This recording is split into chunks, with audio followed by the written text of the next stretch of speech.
I'm a proud Democrat. I'm the vice chair of the Democratic Party here in Delaware. I'm a DNC member.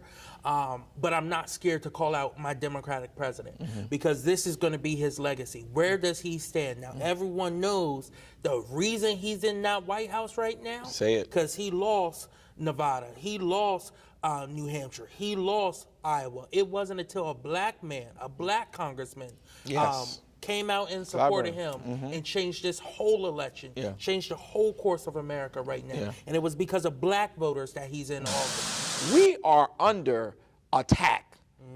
Our country, I mean, there's much more we're going to cover today, but our country is under attack, and racism, in my opinion, is at the root of it.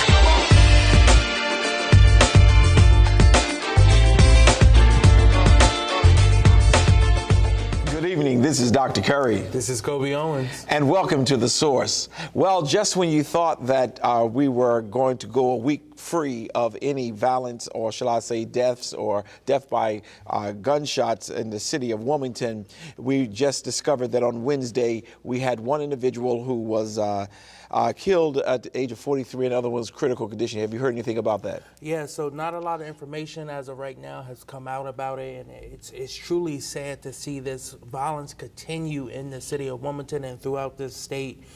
Definitely want to offer up my prayers and my thoughts to his family of the 43-year-old who passed away, and also for the person who's still in critical condition as well. Yeah, absolutely. We're going to just allow you to see the article that Delaware Online put out so that the people can see what happened on that day. Here it is.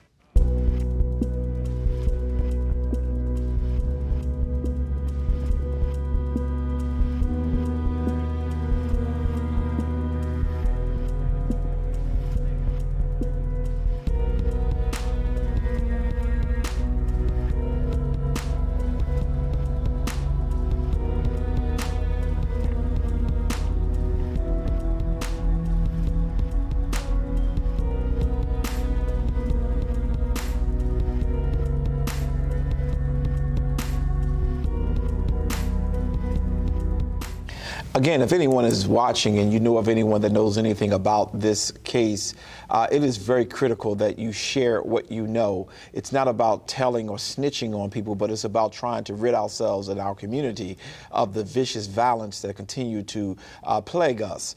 And I just really look for the day when we can have a week, 2 weeks, a month, a year where there is no gun violence on our streets. And also, Kobe, with our local news, I don't know what position you are standing on, but this vaccination with Christiana Care, they have made a decision, and their decision was very simple: get vaccinated or you don't have a job.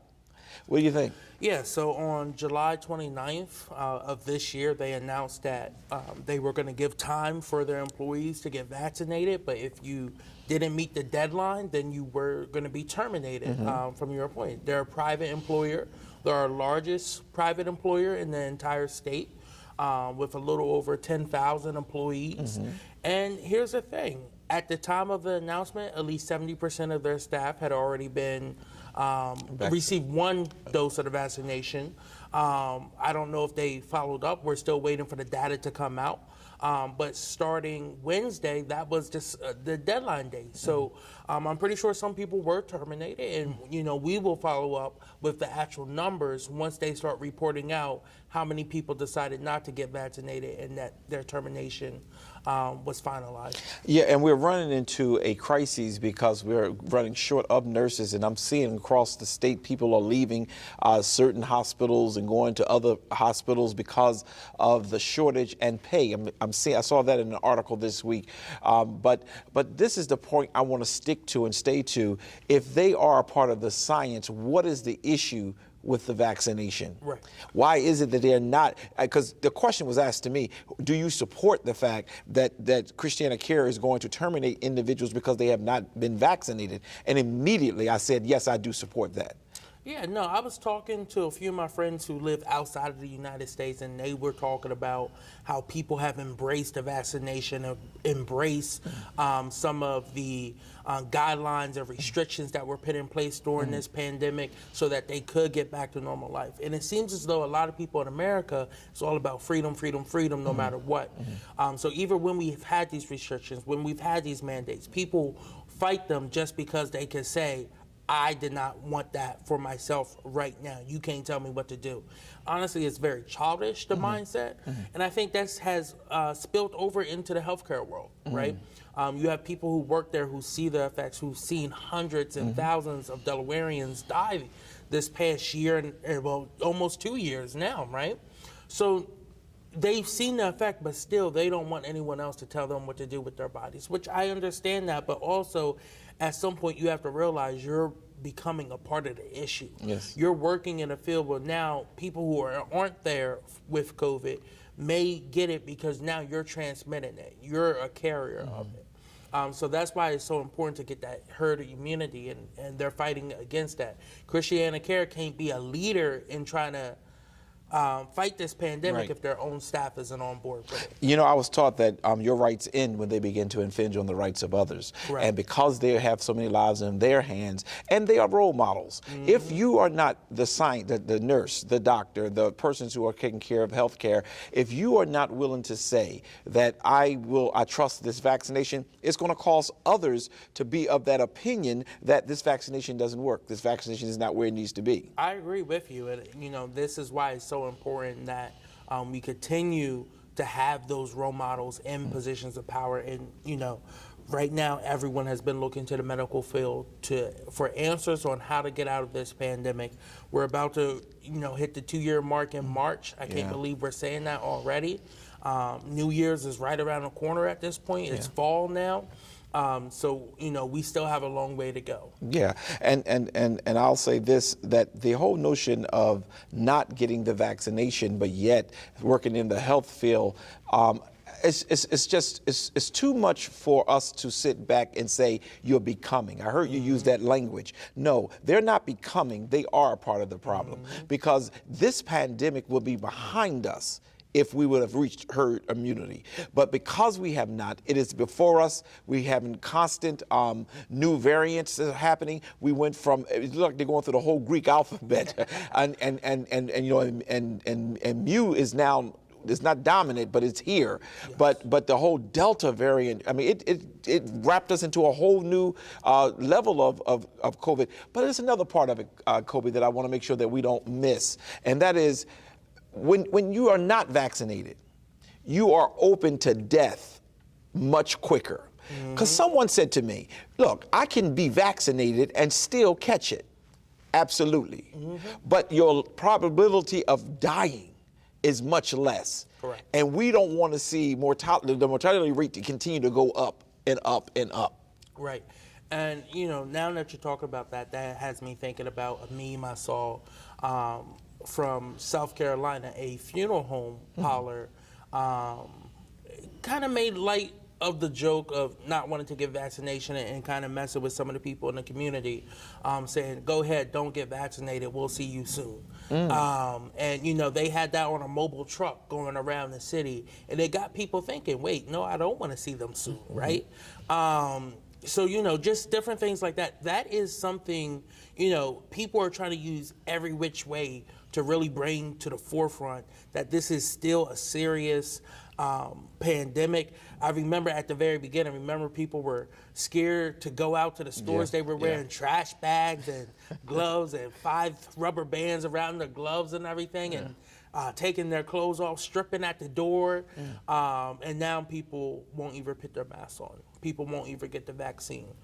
It's because we've become complacent. It's been normalized living with this now so fast. We've adapted to living with it, that people aren't scared of it, even though it's still very serious. And, you know, I had to repent and I had to pray for myself because I watched on TV, I've watched with several reports how people who are now dying with it, and they're using language like, I wished I would have made a different decision. And the reason why I had to repent is because I usually have empathy for people. It is a part of who I am just to just feel sorry or feel remorse for individuals who are going through. But there has to be a decision made that we're going to do what we have to do. And even in my own little small world we have here at East Zion Fair, it was the mandate. The mandate, and we had a few employees who felt like, I don't want to be vaccinated. And it was very clear to them, we will give you until September 1st. If you don't want to be, we understand and we appreciate the time that you served here, but we will not permit it. We went a little bit further, and a lot of my colleagues thought I was a little crazy and they felt that it was too much, but it's working for us. And this is what we decided to do.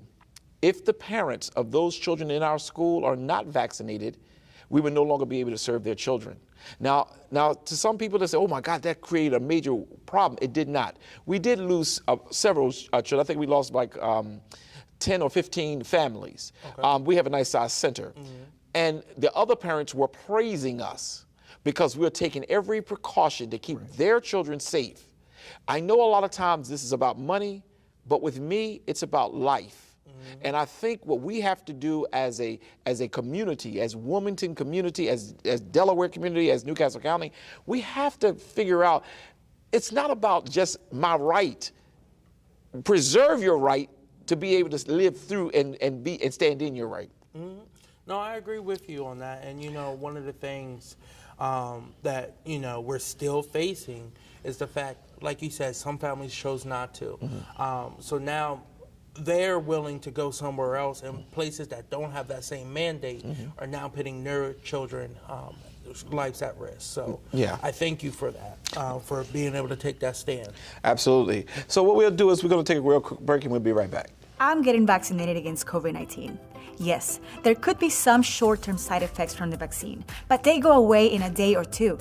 Those are signs that my body's building protection. It's worth it to avoid serious problems from COVID-19 disease. And we're back. Listen, Kobe, I don't know any other way to put this, but for the national news segment of our show today, racism.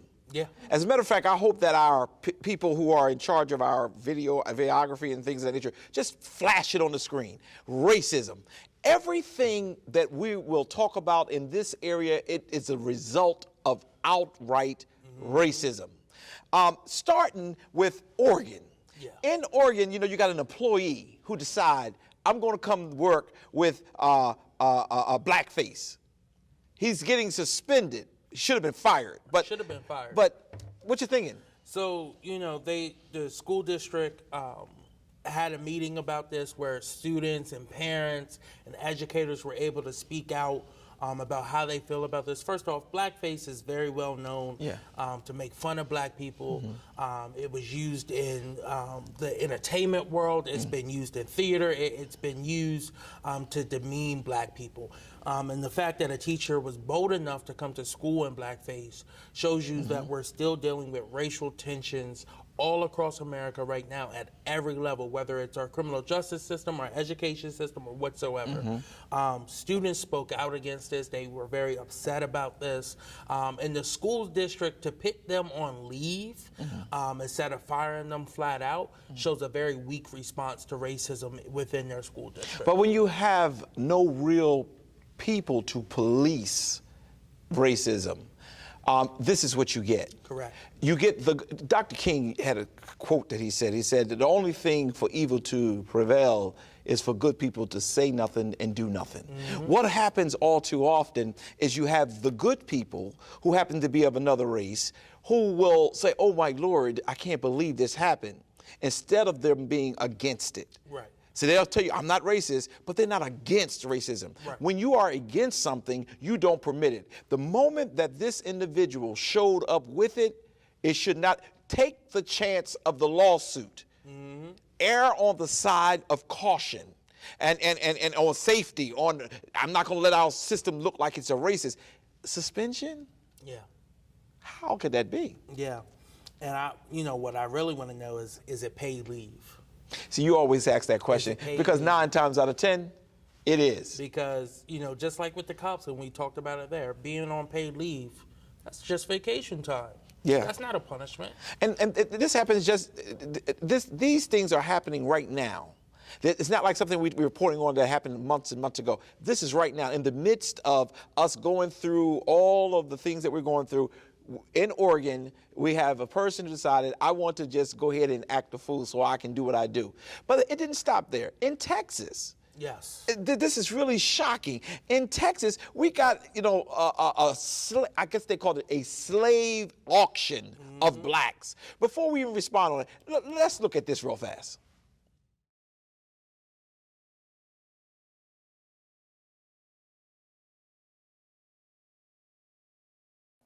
I'm one of the young men who was targeted in the slave trade Snapchat group. Chris Johnson is a 9th grader in the town of Aledo, Texas, west of Fort Worth. He and a fellow black classmate were the targets of racist social media posts. That brought him to this moment, speaking to the town's school board. It was not a game. I have lived here my whole life and know most of the kids and parents here. In March, a group of students at Aledo's 9th grade campus started a slave auction of classmates in a private Snapchat group.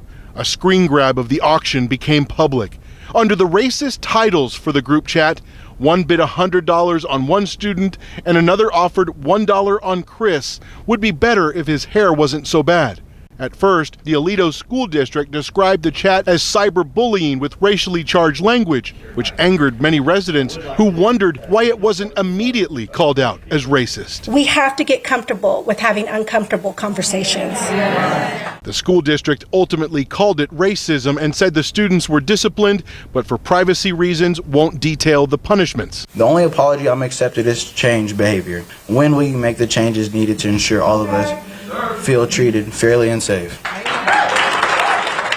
It is dehumanization. Eddie Burnett is the president of the local NAACP chapter and says this moment needs to be a wake-up call for this small town. I'm not saying that they are teaching racism here, but there's obviously an environment where that flourishes. A few weeks after the Snapchat auction, this flyer announcing a great sale of slaves appeared at a couple of Aledo campuses.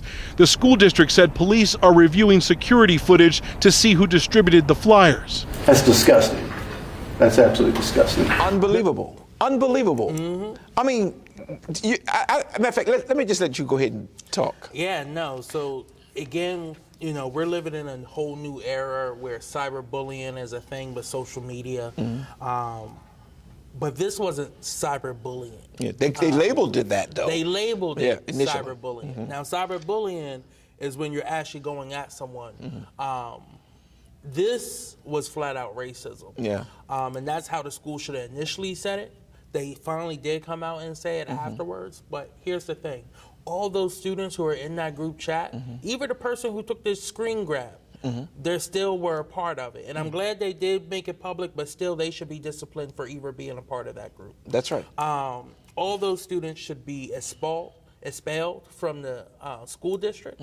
And I hope this follows them for the rest of their lives. I hope they can't get the jobs they want, can't get into the universities they want, because I can guarantee you this wasn't the first time they did this. This wasn't the first time they've made racist remarks. And these are probably the kids who have cyberbullied minority students at that school for the simple fact of the skin colors. But you can go beyond even cyberbullying. One parent reported that her child was beat into the ground, her face into the ground, from a person who had no mercy, no pity, but because of the color of their skin.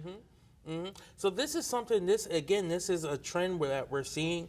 And, we had our own incidents here in Delaware, especially in 2016, 2017, with a lot of racist things happening in our different schools because of the Trump administration and because of the rhetoric he made normalized for a lot of kids. When you see that at such a high level, someone just openly being racist towards people who look different than them, whether it was black people, Hispanic people, Asian people, Trump has attacked every demographic who are not white men. And I think now you're starting to see the repercussions of having someone like that in power for 4 years. Wow. Well, he may be coming back, but I'll talk about that in a minute because I call him Mr. Sleepyhead, the one who does the pillows, got a new date for him. But I want to stay there with this because what do you say to the people who has empathy, who are saying basically, these are kids. Kobe, you are a little too harsh. These kids do little things like that. What do you say to those people? I wasn't doing that as a kid. You weren't doing that as a kid? I wasn't doing that as a kid. My mom raised me right. I'm saying this. So for the people who say these are just kids, these kids turn into adults. These kids become the next police officers, become the next doctors, become the next lawyers, judges, who all contribute to this system of racism. It becomes systematic racism, right? This is literally the foundation being replaced. As one brick crumbles and falls out the foundation of it, this is the new brick coming up. So this is why you have to address it at a young age now so that you can really break down those barriers. And just like Kobe said, and I'm going to be very, very straight, and I agree with you, Kobe, they are young kids, then they become adults, they become our police officers, they become our doctors, and you want to know why there's so much disparity and the healthcare and policing, and because we never addressed the issues when they first manifested themselves. And whenever you don't discuss and address aggressively the issues such as racism, people become little racist. And what we have to make sure we are always doing is that we're addressing them. And we cannot be bought or bossed by individuals who want to play the political nice language. We are under attack. Our country, I mean, there's much more we're going to cover today, but our country is under attack, and racism, in my opinion, is at the root of it. Because this country is supposed to be white, and it's supposed to be male with subservient women. But the threat of it looking more brown is causing things to crawl from under rocks and crawl from under what was hidden. No, I agree with you. And, again, this whole segment is about major events that has happened in 2021, right? This is still issues that, we talked about 50, 60, 70 years ago that we're still dealing with today. So I think that's why it's so important that we keep bringing it up, but also with new technologies, with new cultures, with a new kind of pressure from the media, we can start to finally change that. But it takes us all working together. It takes people who are not minorities, not just to actively say, hey, I'm not racist, oh, I'm sad they did that, but actually working to dismantle incidents like this and incidents that carry on as well too. And you said, Paul, you used that word media, and it struck something else that we're going to cover, and that is the issue with the press secretary for Biden. Yes. I am a true Biden supporter, but I got to be very, very honest. That response was horrendous when we're dealing with the Haitians. Yes. They had an earthquake. They had a big. What was the last thing? It was a big storm there, and they are running for their lives. They're seeking shelter. They're seeking refuge, and you got cowboys, who basically are doing to them what so much in our history have shown they did to us, and so they wouldn't get stepped on. Right. People making excuses saying, "Oh, it wasn't whips, it was reins." From the horse and everything, and then what she said with they were trying to make sure the horses didn't trample people and everything like this. First off, they took the horses by the people. The people didn't come by the horses. Absolutely. Right? So the people did not pit themselves in that situation. The Border Patrol agents did. Now, what is going on down in Texas, Del Rio area, there is a bridge there where thousands of Haitian immigrants are being stationed under there, where they've built a makeshift detention facility. And, the Secretary of Homeland Security said that he promises it'll be cleared out in a few days. Department of Homeland Security is telling Haitians, don't come to America because you will be turned away. Here's the thing.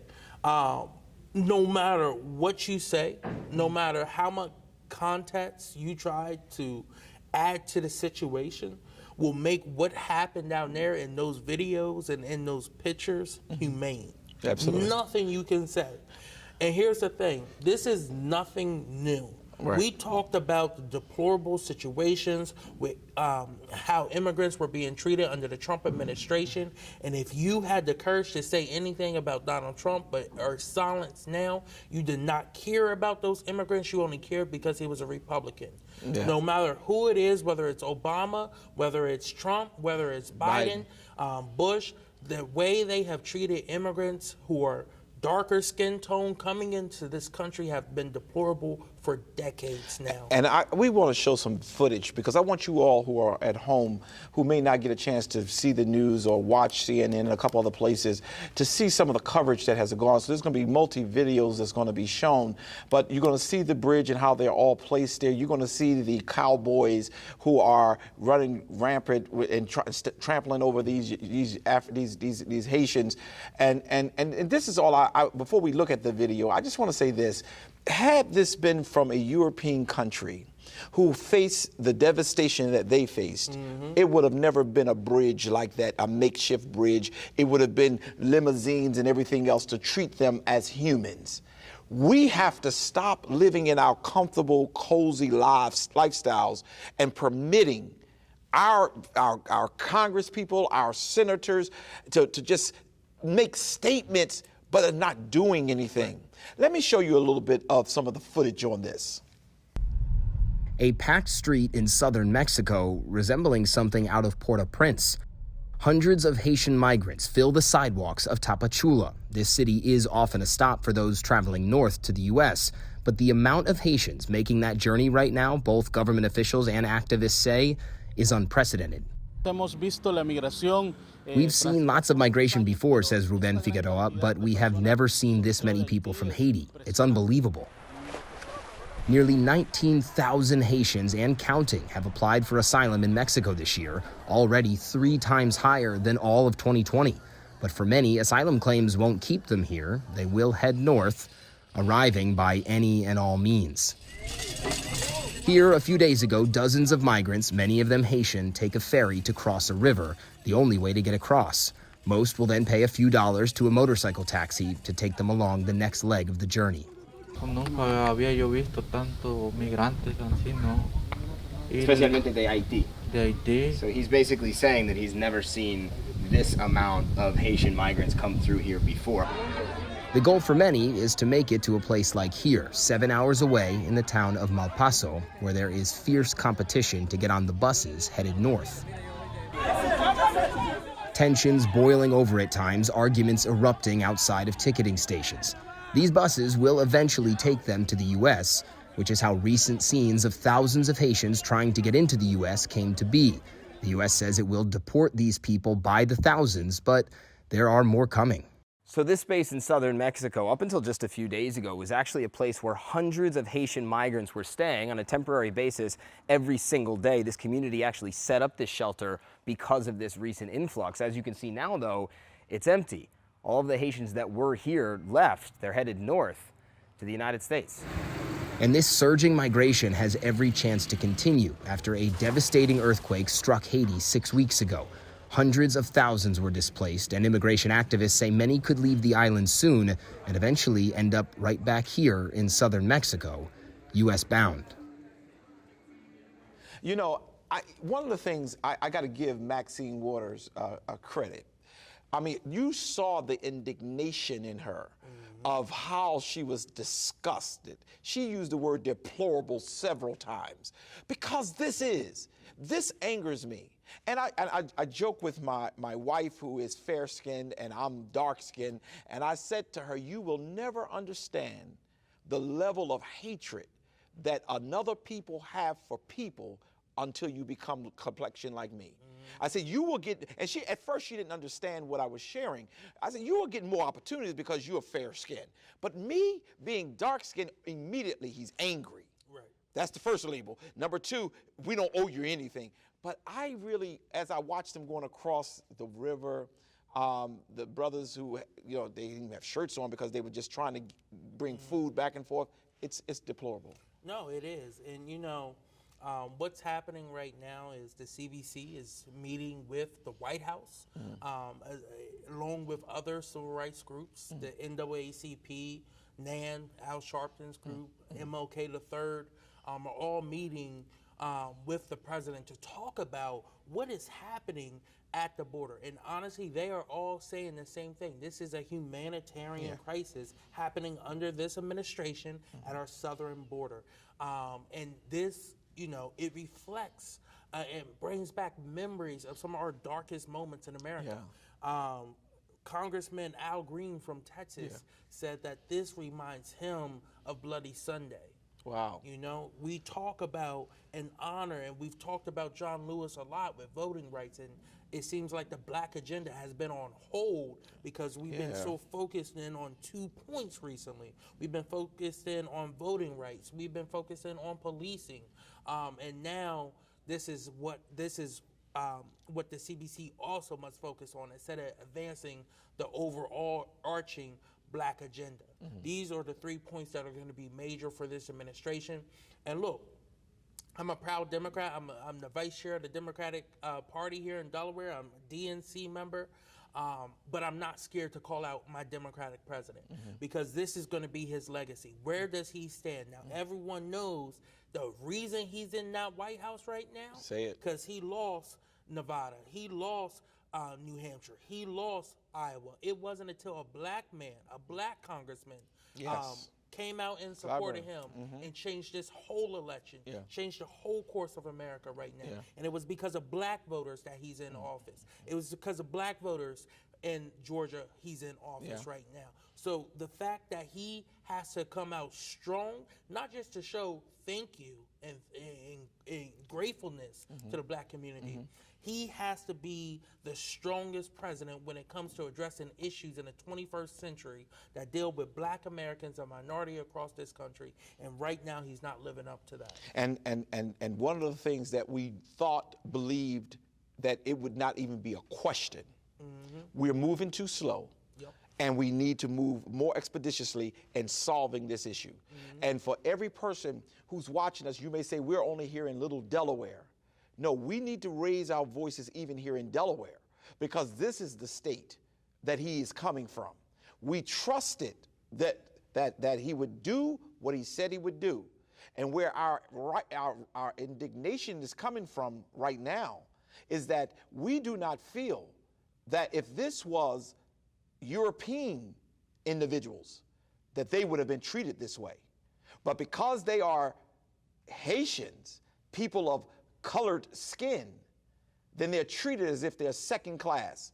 And we will not be quiet, even though this show may not make a national, you never know what's going to hit national these days.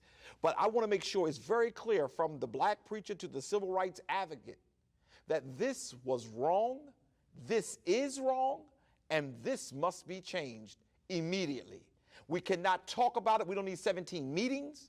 He's the president of the United States. He's the most powerful person in the universe. So what we have to do is make sure that he's holding up to it. I 100% agree with We have a quote in Philadelphia, where I'm from. We will remember in November. And that's not just for Biden. That's for people who say they are about our agenda and they run off of the Democratic Party. This is the time to show us that you are supporting African American. This whole segment, and we're still not finished, but this whole segment dealt with nothing but racism, from the nitty to the gritty. It was like every aspect of things that can happen in society is directing back to the fact of racism. Unacceptable. No, I agree with you, and we still have a long way to go. And once we settle this issue, and it seems as though immigration has been a hot topic issue for the last, I'll say 12 years now. This is something that they're going to need to address soon, and he cannot wait until the midterms to do it. And let me add this to you. For Mr. Manchin, that's his name? Yeah. And others who keep playing these games, especially with these dreamers and others, I'm going to say this very clearly. It's time for him to make a move. Right. And it's time for us to stop playing by the rules. Because guess what's happening, Delaware? Guess what's happening to all of my Democratic friends and Republican friends? The Republicans have decided we ain't playing by no rules. Right. We're going to do whatever we need to do in order to overtake this country. Now, this leads us to the last part of this segment, which still has at its root racism. Donald Trump. I mean, it just blew my mind. This man's not even president anymore. And they just found, and you're going to see this article, we're gonna show you this video in a second, but this man they wrote down, this is how crazy and how bold they are. They wrote down a six-step plan on how to overturn the election. Our democracy is at war. Yeah, no, and you know, one of the things about that is the Secretary of State's. Yeah. And what a lot of people in Delaware don't realize, we have a Department of Elections, we have an election commissioner who's appointed by the governor, right? And confirmed by the state senate. That's Delaware. A lot of states actually elect their Secretary of State. Their Secretary of State deals with their elections. So places like Georgia, Arizona, Ohio, who all elect their Secretary of States, or where they're targeting, because those are the people who get the final say in certifying the election. So if you can get a Trumper in the office, then you can overturn the election. Now, Trump himself, when he was still president, went after the Georgia Secretary of State, put his family in harm's way, called for his people to go to his house and everything. And even though I don't agree with the guy a lot, what he did was he said, look, I may not agree with the election results, I may not be happy with them, but they're official. There was no cheating here. But the point I want our viewers to catch, everything you said was true, but the point that is going to be overlooked, he had the power to do something different. Correct. It's just that he had integrity and did not use his power to overturn Georgia's election. Right. And, you know, that's why it's so important going forward. And, you know, we saw the attacks on democracy. We saw how Trump only went for the states that went blue. He didn't say anything about Ohio or Iowa or any of the other, or North Carolina that had the closest election results. It was fine because he won there. Of course there wasn't no cheating there. I won, right?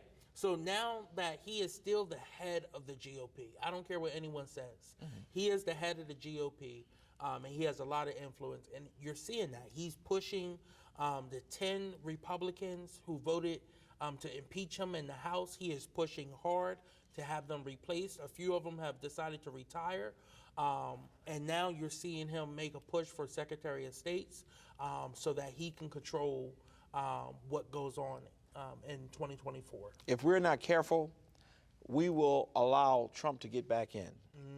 Voting is very important.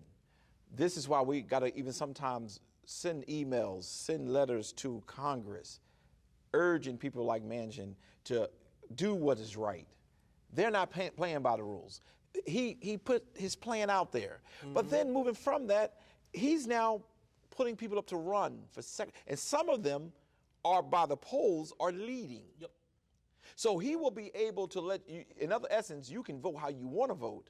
But what's going to end up happening is he's going to wind up winning because they can overturn and they've made it very clear. CNN had asked 9, I think it was, of the 10 or the 15 people who are running for Secretary of State. Do you believe that Joe Biden is a legitimate president? He won it fairly. Almost more than half of them could not answer that question. Because behind the scene, they are already ready to move forward for Trump. We have to pay attention. Racism is real. Racism is live, and we have to stop it. We have to stop it. So what we're going to, real quickly, I just want to show you some footage on this whole Donald Trump assault on our democracy, so you'll get a chance to see some of the coverage on it.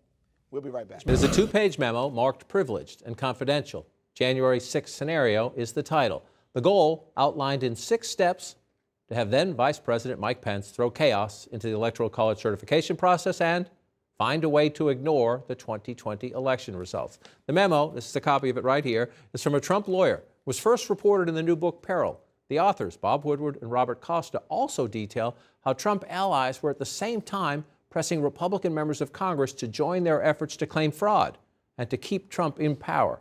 Pence and key Republicans in Congress were skeptical there was such a path, yet some kept telling Trump and his legal team they were going to look for ways to help. It's politics, and they're riding both horses. They're trying to find, and Pence is the model of this. Pence is really working hard to see if he can do something to stay on the good side of Trump. It's just scary. It's scary because of the threat, and it's also lunacy as you read through it, in the sense that, here's this memo from John Eastman, a conservative lawyer, that says there's a way to do this. The vice president controls the process, and came pretty close. Look, there was a part of that memo also outlines the scenario in which if they could have just sort of invalidated Pennsylvania and a couple other states, Biden wouldn't have had 270, which is the minimum threshold, at which point you throw it to the House of Representatives, and they vote in a strange way. They vote state by state. Right. So California would count the same as Montana, and Republicans had a majority in that scenario, right, in which they could have voted to name him president in the second term. You're dead right. And the 6 steps tells you how serious they were, which is why, as this played out, remember, Trump tweeted that very day, Mike Pence didn't have the courage to do what should have been done. That's what then President Trump wanted him to do, because if you go through this, Paul, you're exactly right. It says, number one, first just try to say there are 7 states with dueling elector slates. That's not true. There were 7 states in which Trump clown cars came up and said, we have our own electors. They were never certified by the legislatures. They weren't official. But try to do it without 270. And then if there's an objection to say, no, you need 270, then just try to throw it into chaos. The vice president, according to the book, and it was like trying to figure out, can I do this? In the end, he decided no, but this got pretty far down the path. It also just reminds you how significant that letter that the vice president sent outlining that he was not going to do this, that he did not think it was legitimate to challenge the results of the election, how significant that was. I mean, it's dated. I looked at it this morning, January 6th. Yeah, I mean, that is late in the game to make it official. Now, he may have come to that conclusion a little sooner, but it shows you just down to the wire how close we came. Right.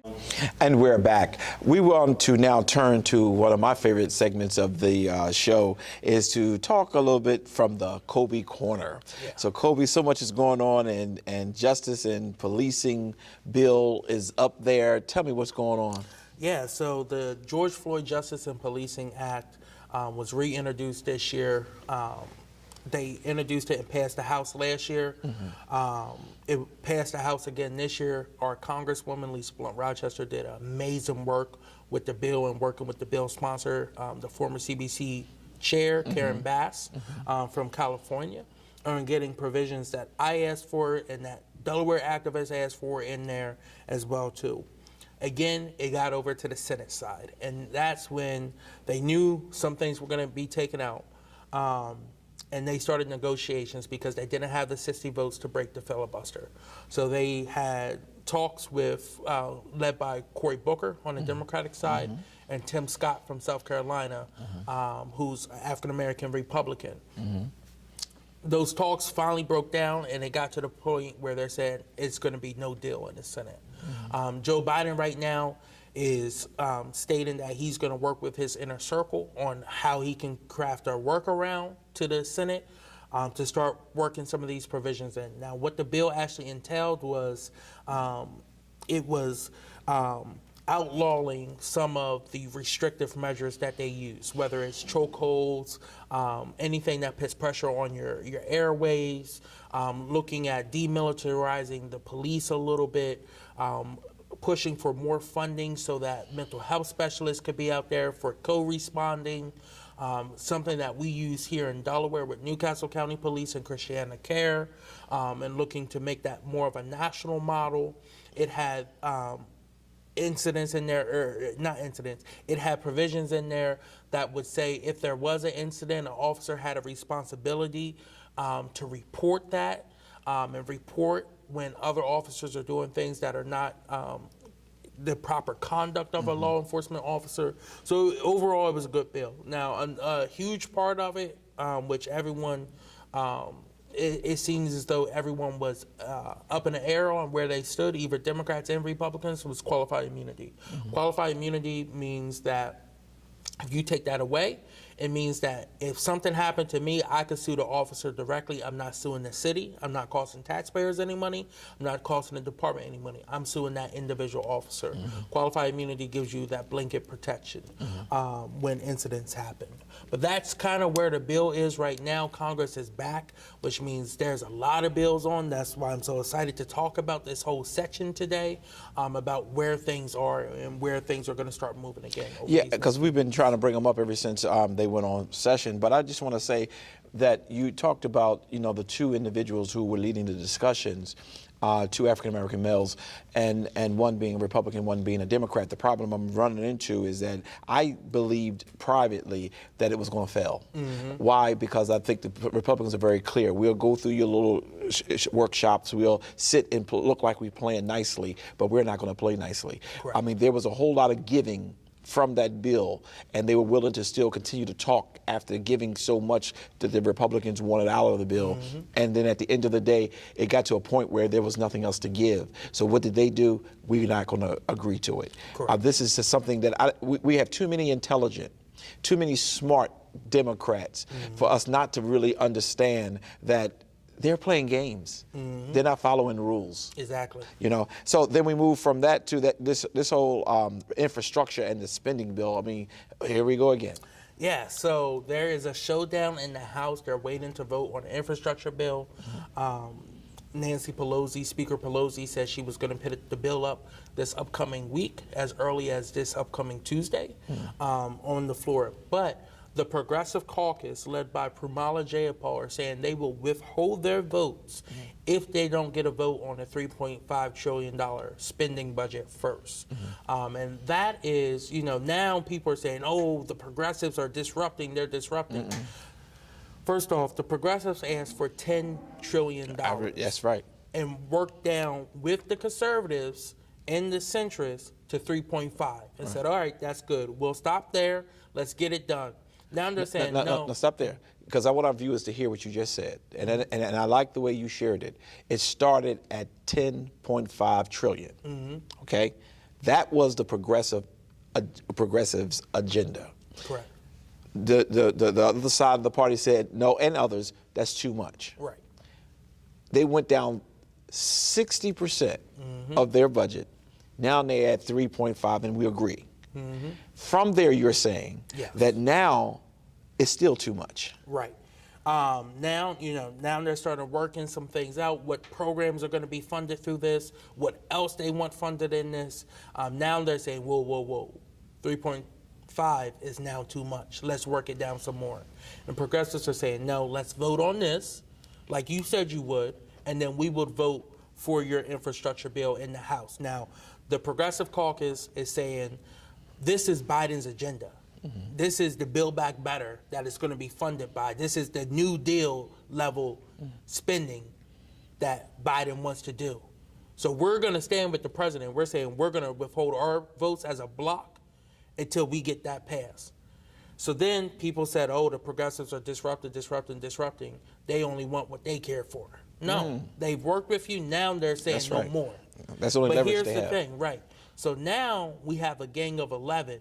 A gang of 11 means 11 senators are joining in supporting their Democratic colleagues in the House, saying we will stand with you because we want to see this get passed again. We want to see this get passed in the House and get over to the Senate.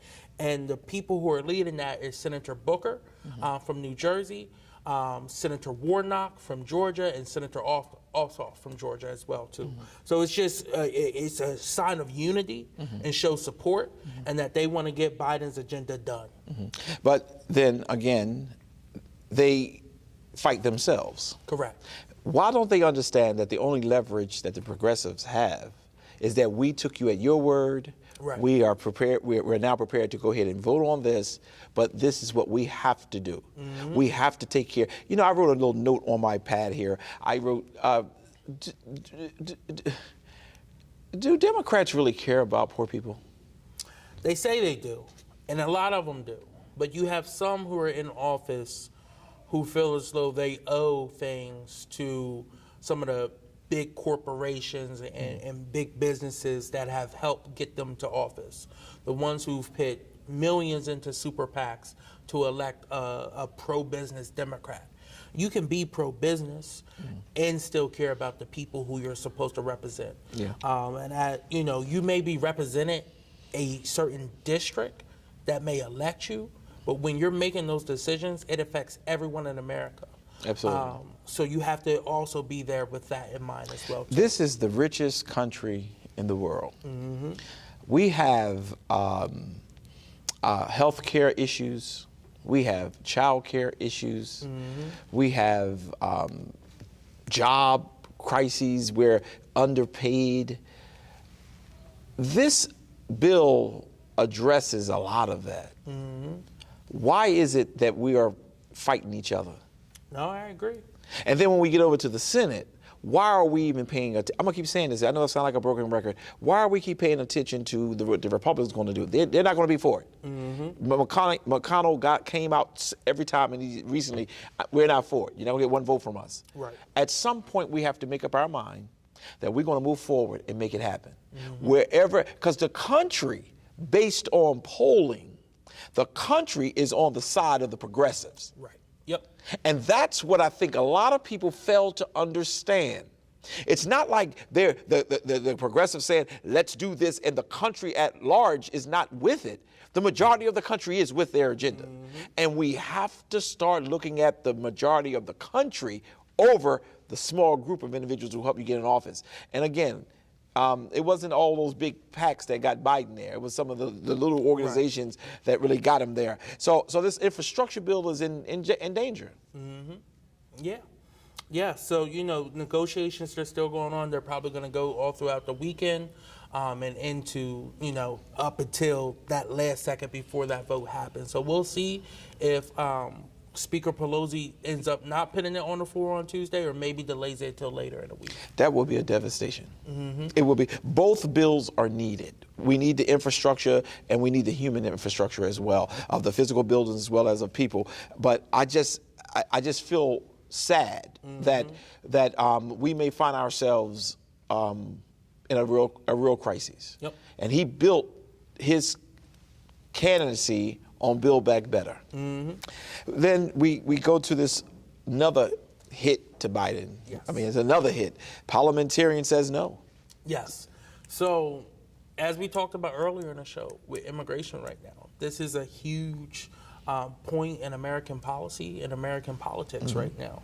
One of the things that happened recently was a decision made by the U.S. Senate parliamentarian Elizabeth McDonough, who is a former immigration attorney, actually, who she made a ruling because of this spending bill right now. And a part of that $3.5 trillion, Senate Democrats and House Democrats were trying to put in a pathway to citizenship for dreamers. This would be dreamers who are here, undocumented people who are here. It would have a pathway to citizenship so that they could be Americanized and become more a part of our culture and get paperwork. She ruled that it does not meet the requirements, the budgetary requirements, to be in the reconciliation. Now, to remind everyone, a reconciliation bill does not have to go through the same process of the filibuster. Right. It does not need the 60 votes. It needs the 50 to pass.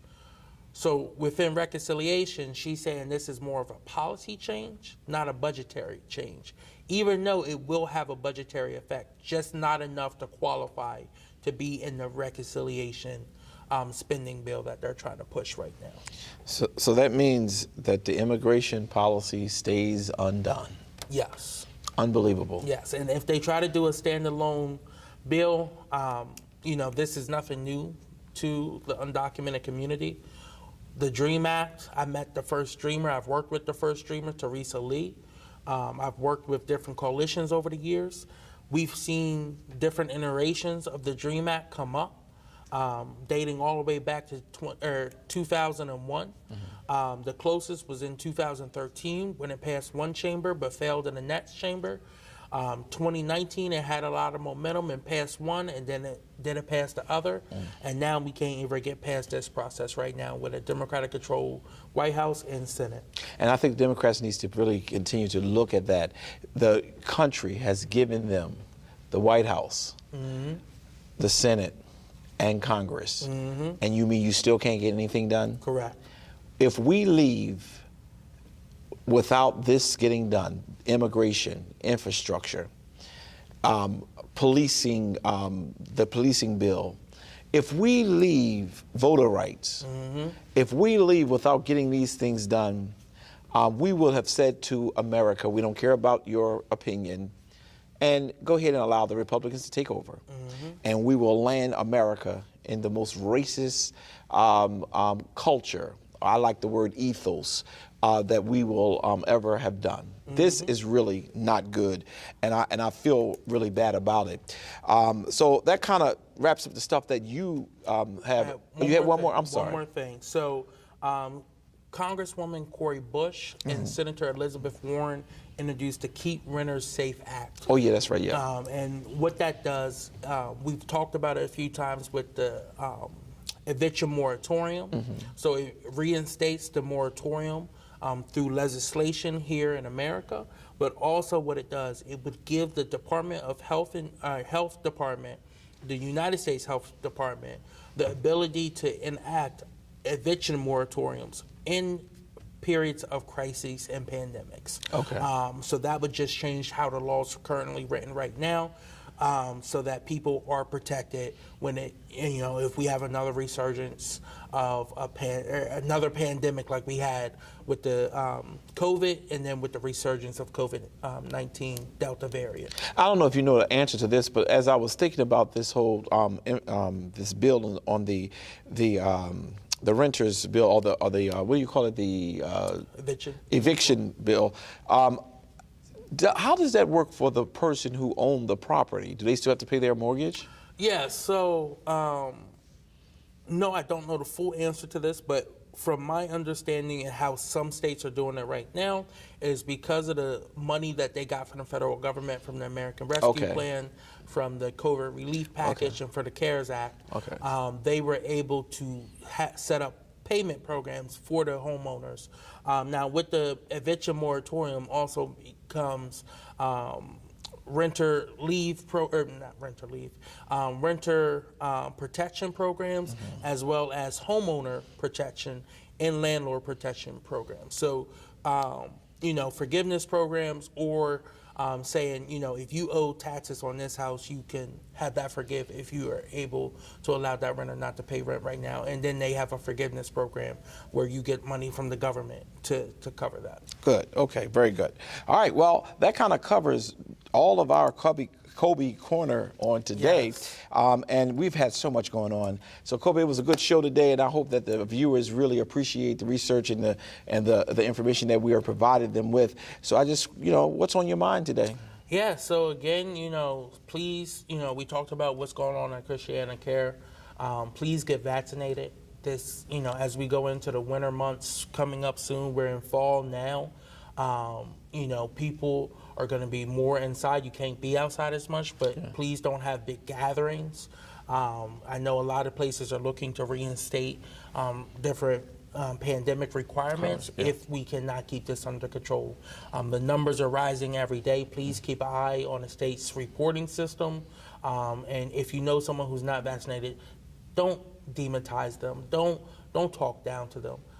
Have a nice conversation with them and ask them what is truly holding them back from getting vaccinated, and hopefully they will change their mind. Yes, and I want to end today with a very serious question that I want to ask every person who watches us, who are paying attention. I want you to define you. Are you is how we open up my closing comment. Are you either of the two? And I want you to be able to define who you are, and I want you to do it from the heart. Are you not a racist? Or are you not anti-racist? Because I asked that in a very confusing way. My English majors are saying, Pastor, that was really messed up how you worded that, on purpose. Either you are racist or you are anti-racist. That's the clear way of saying it. If you do not actively fight against racism you are a racist. Well, I just mind my business. That's the problem. If you see an injustice, you must confront it and you must combat it. Are you truly racist? That's the clear way. Or are you anti-racist? This is Dr. Curry. This is Kobe Owens. Until the next time, God bless. Take care, y'all.